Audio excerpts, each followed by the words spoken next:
गणपती बाप्पाला 10 दिवस बनवा 10 प्रकारचे मोदक. नमस्कार, मी प्रमिला. PhD कुकिंगच्या मोदक सिरीजच्या 3ऱ्या भागात आपल्या सर्वांचं मनापासून स्वागत. फार कमी वेळात बनणारी आजची ही रेसिपी.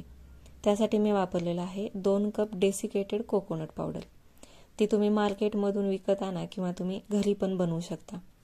ती कढईत टाकून थोडीशी गरम झाल्यानंतर त्यामध्ये 3 ते 4 चमचे तूप टाका. तूप मिक्स झाल्यावर त्यामध्ये मी 1 कप कंडेन्स मिल्क टाकलेलं आहे. ते व्यवस्थित मिक्स करून घ्या. तुमच्या गरजेनुसार तुम्ही 1 ते 1.5 कप कंडेन्स मिल्कचा या ठिकाणी वापर करू शकता.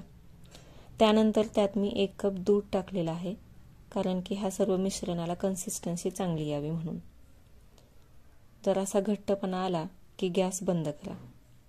सारण जरासं कोमट असताना साच्याला तूप लावून ते साच्यामध्ये दाबून भरा. साचा अलगद उघडा. सपाट भागाकडून मोदक हातावर घ्या. बघा किती सुंदर मोदक तयार झाले. दररोज वेगळ्या साहित्याचे मोदक बनवता, तसेच वेगवेगळ्या आकारात पण बनवा. तर करून पहा. आपण पुन्हा भेटू आणखी एका नवीन मोदक रेसिपीसोबत. तोपर्यंत दररोज व्यायाम करा आणि हेल्दी राहा. धन्यवाद.